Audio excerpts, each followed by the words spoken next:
7 ದಿನಗಳಲ್ಲಿ ದಿಶಾ ಪ್ರೀತು ಒಬ್ರನ್ನೊಬ್ರು ಮನಸಾರೆ ಒಪ್ಕೊಂಡು ಒಟ್ಟಿಗೆ ಜೀವನ ಮಾಡೋದಕ್ಕೆ ತಯಾರಾಗಬೇಕು. ಇದಿಷ್ಟು ನೀನೇ ಮಾಡಬೇಕು. ಅಖಿಲ, ನನಗೆ ಹಾರ್ಟ್ ಅಟ್ಯಾಕ್ ಆಗಿ ಜೀವ ಕಳ್ಕೊಳ್ಳೋ ಪರಿಸ್ಥಿತಿಲಿದ್ದಾಗ ದೇವ್ರ ಥರ ಬಂದು ನನ್ನನ್ನು ಕಾಪಾಡಿದ್ಲು. ನಿನಗೆ ಹಾವು ಕಚ್ಚಿದಾಗ ವಿಷ ತೆಗೆದು ನಿನ್ನನ್ನು ಕಾಪಾಡಿದ್ಲು. ಈಗ ನಮ್ಮ ಪ್ರೀತು ಬಾಳನ್ನ ಸರಿ ದಾರಿಗೆ ತರೋದಕ್ಕೆ ತನ್ನ ಪ್ರಾಣನೇ ಒತ್ತೆ ಇಟ್ಟಿದ್ದಾಳೆ. ನಿಜವಾಗ್ಲೂ ಪಾರು ತುಂಬ ದೊಡ್ಡ ಗುಣ ಅಲ್ವಾ? ಕೊಟ್ಟ ಮಾತನ್ನ ಉಳಿಸ್ಕೊಳ್ಳೋದಕ್ಕೆ ಈ ಮಟ್ಟಕ್ಕೆ ಹೋಗೋರನ್ನ ನಾನು ನೋಡೇ ಇರಲಿಲ್ಲ.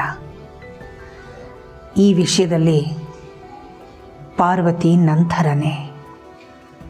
ಅದಕ್ಕೆ ನಾನು ಅವಳಿಗೆ ರಕ್ತ ಕೊಡೋದಕ್ಕೆ ಮುಂದೆ ಬಂದೆ.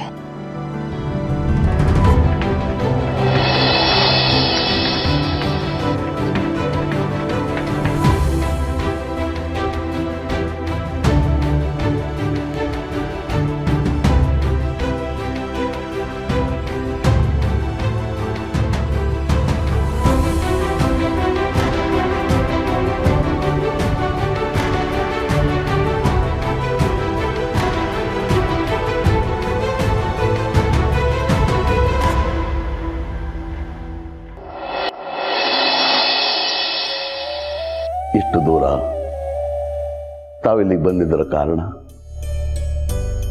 ಗುರುಗಳೇ, ಇಷ್ಟು ದಿನ ನಾನು ನನಗೋಸ್ಕರ, ನಮ್ಮ ಕುಟುಂಬಕ್ಕೋಸ್ಕರ, ನಮ್ಮ ಒಳಿತಿಗೋಸ್ಕರ ಮಾತ್ರ ಬೇಡ್ಕೊಳ್ಳೋದಕ್ಕೆ ಬರ್ತಿದ್ದೆ. ಮೊದಲನೇ ಸಲ ಬೇರೆ ಒಂದು ಕಾರಣಕ್ಕೆ ಬಂದಿದ್ದೀನಿ.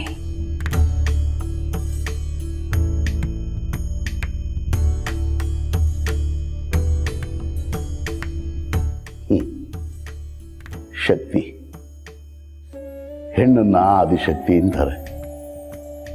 ಈಗ ನೀವು ಬಂದಿರೋ ಕಾರಣ ಕೂಡ ಅಂತಹದ್ದೇ ಒಂದು ಆದಿಶಕ್ತಿಯ ವಿಚಾರವಾಗಿ ಅಲ್ವಾ?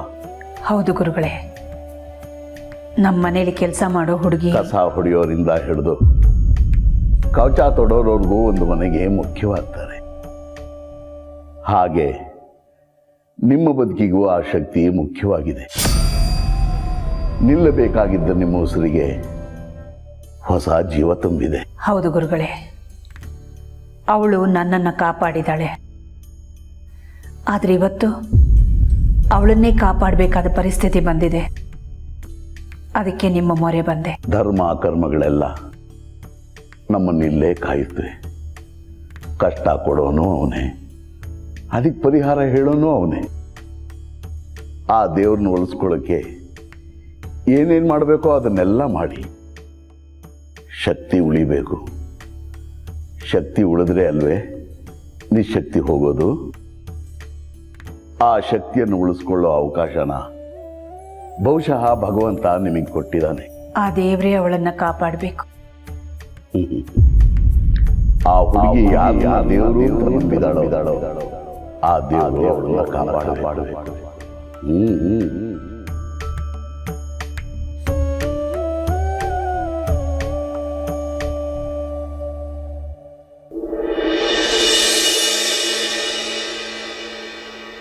ನಾನಾ ಮನೆ ಕಾಲಿಡುವಾಗ ನಿನ್ನ ಕಾಲ ಹೆಜ್ಜೆ ಸದ್ದು ನನಗಲ್ಲಿ ಕೇಳಿಸಬಾರ್ದು. ನಾನಾ ಮನೇಲಿ ಉಸಿರಾಡುವಾಗ ನಿನ್ನ ಉಸಿರು ಇರಬಾರ್ದು. ಆ ಮನೆಯವ್ರ ನೆಮ್ಮದಿಗೋಸ್ಕರ ನಿನ್ನ ಉಸಿರನ್ನ ಬಿಡ್ತೀಯ.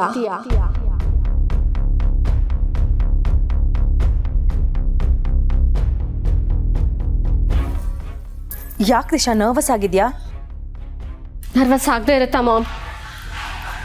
ಆ ಪಾರ್ವತಿ ಡೇಂಜರ್ ಝೋನ್ನಲ್ಲಿ ಇರೋವರೆಗೂ ನಾವು ಸೇಫ್ ಆಗಿರ್ತೀವಿ. ಅವಳೇನಾದರೂ ಸೇಫ್ ಝೋನ್ಗೆ ಹೋದರೆ ನಾವು ಡೇಂಜರ್ ಝೋನ್ಗೆ ಹೋಗ್ತೀವಿ. ಏನು ಹೇಳ್ತಿದ್ಯಾ ಮಾಮ್? ಒಂದು ವೇಳೆ ಆ ಪಾರ್ವತಿ ಬದುಕುಳಿದು ಮನೆ ಬಿಟ್ಟು ಹೋಗೋದಕ್ಕೆ ನಾನೇ ಕಾರಣ ಅಂತ ಹೇಳಿದ್ರೆ ನನ್ನ ಕಥೆ ಏನು? ಡೋಂಟ್ ವೆರಿ ದಿಶಾ, ಅವಳು ಬದುಕೋದಕ್ಕೆ ಚಾನ್ಸೇ ಇಲ್ಲ. ಹಾಗೊಂದು ವೇಳೆ ಅವಳು ಬದುಕುಳಿದ್ರು ಅವಳನ್ನು ಬದುಕೋದಕ್ಕೆ ನಾವು ಬಿಡಬಾರ್ದು. ಅರ್ಥ ಆಯ್ತಾ?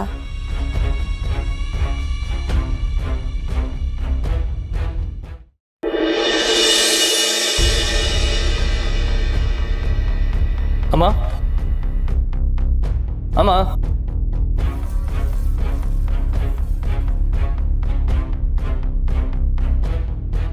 ಜಯ, ಅಮ್ಮ ಎಲ್ಲೋದ್ರು? ರೂಮಲ್ಲೂ ಕಾಣಿಸ್ತಾ ಇಲ್ವಲ್ಲ? ಸರ್, ಮ್ಯಾಮ್ ಬೆಳಗ್ಗೆನೇ ಎದ್ದು ರೆಡಿಯಾಗಿ ಎಲ್ಲೋ ಹೊರಗಡೆ ಹೋದ್ರು.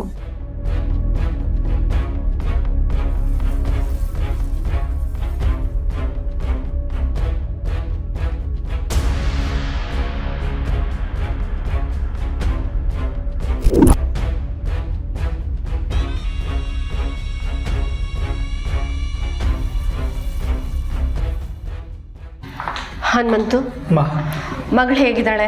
ಹೇಗಿದೆ ಕಂಡೀಷನ್? ಏನು ಗೊತ್ತಾಗ್ತಿಲ್ಲಮ್ಮ. ಡಾಕ್ಟ್ರು ನರ್ಸು ಸುಮ್ಮನೆ ಓಡಾಡ್ತಿದ್ದಾರೆ. ಯಾಕೋ ಹೆದರಿಕೆ ಆಗ್ತಿದೆ. ಡೋಂಟ್ ವರಿ, ಹುಷಾರಾಗ್ತಾಳೆ, ಏನೂ ಆಗಲ್ಲ. ನೀವಿಬ್ಬರು ನಿನ್ನೆಯಿಂದ ಏನೂ ತಿಂದಿಲ್ಲ. ಹೋಗಿ ಗಣಿನ ಕರ್ಕೊಂಡು ಹೋಗಿ ಏನಾದರೂ ತಿನ್ನಿಸ್ಕೊಂಡು ಕರ್ಕೊಂಡು ಬನ್ನಿ. ಬೇಡಮ್ಮ. ಬೇಡ ಅಂದರೆ ಹೇಗೆ? ನಿಮಗಿಲ್ಲದೆ ಇರ್ಬೋದು, ಆದರೆ ಪಾಪ ಗಣಿ ಚಿಕ್ಕ ಹುಡುಗ, ಅವ್ನಿಗೆ ಹೊಟ್ಟೆ ಹಸಿದೇ ಇರುತ್ತಾ? ಕರ್ಕೊಂಡು ಹೋಗಿ ತಿಂಡಿ ತಿನ್ನಿಸ್ಕೊಂಡು ಬನ್ನಿ. ಆಯ್ತಮ್ಮ.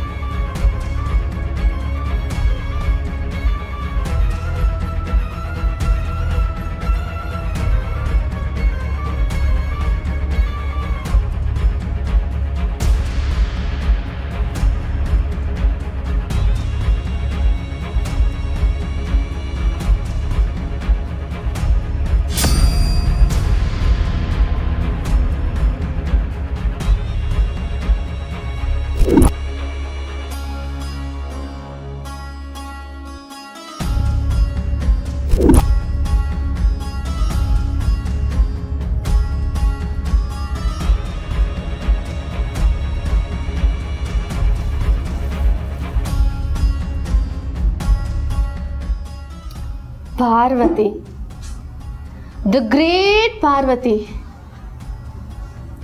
ಹೇಗಿದೆಯಾ? ಬದುಕಿದೆಯಾ? ಇಲ್ಲ ಸತ್ತಿದೆಯಾ?